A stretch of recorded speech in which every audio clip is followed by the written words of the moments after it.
So it took me over a year before I decided to make that video where I talked about how youth pastor Josh Jenkins singled me out as a Hong Konger. I've been wanting to talk about that for a very long time, but the main reason why I was very hesitant to do so is because I was worried that people at my church in San Diego might see it and would think badly of me. Josh does know a lot of people at my church, including my pastor. But then a fellow Hong Konger and a close friend both repeatedly encouraged me to talk about it. They both told me that people need to know about this. They both told me that this was a youth pastor bullying me. This was a youth pastor insulting my identity as a Hong Konger. So at the end, I made the video and it felt great getting the word out there. However, I am not done talking about Josh. There is a lot more to share. Okay, more about youth pastor Josh Jenkins.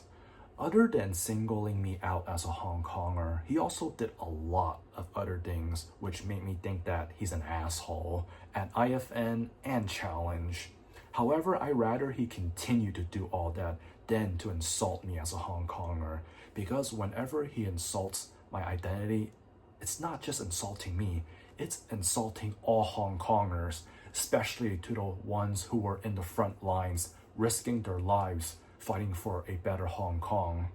The thing with Josh is, I truly believe that he is a Christian, but from what I see, because Jesus died for our past, present, and future sins, he believes that it is okay to keep sinning by making fun of other people because Jesus already died for whatever sins he will continue to make. Yeah, how pathetic is that? Josh is definitely a disgrace to all Christians. So at IFN and Challenge, they provided snacks and drinks for everyone when they had events, such as soda. A few times, Josh saw me drinking Coke and he came up to me and asked me why I was drinking that poison. I was like, what's wrong? He immediately grabbed my can of Coke and threw it away. He had that stupid, heinous smile on his face when he did that. The thing that made me upset was there were other people drinking soda, but that did not bother him. So why me? Why me?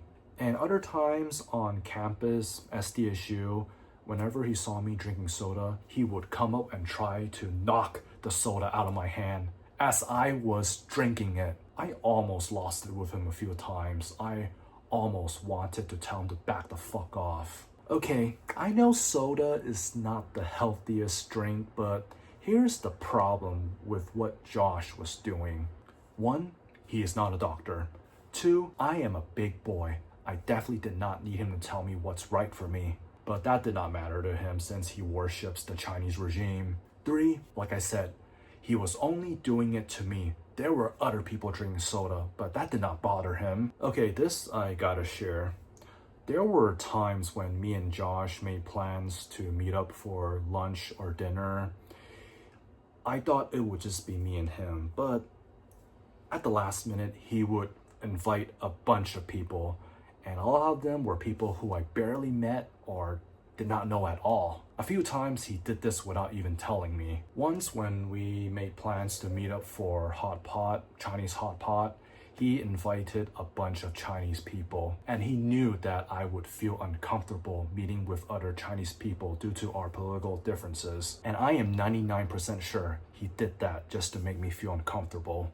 In general, a lot of times when Josh and I made plans to meet up, he would invite a bunch of his friends because he felt embarrassed meeting up one-on-one with a Hong Konger. Okay, this definitely defined Josh as an asshole.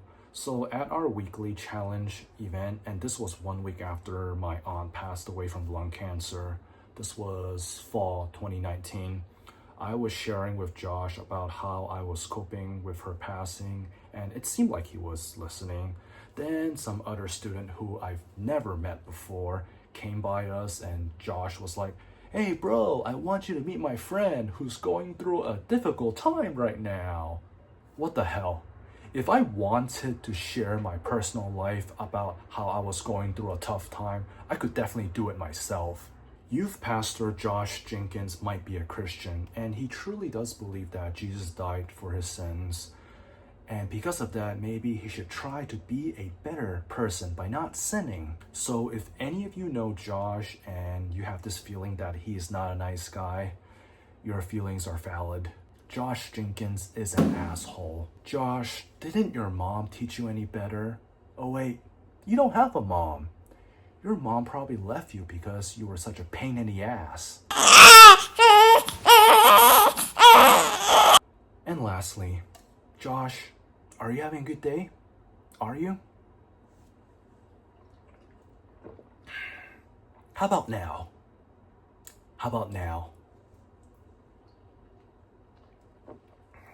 And as a Hong Konger, I want to end it with this.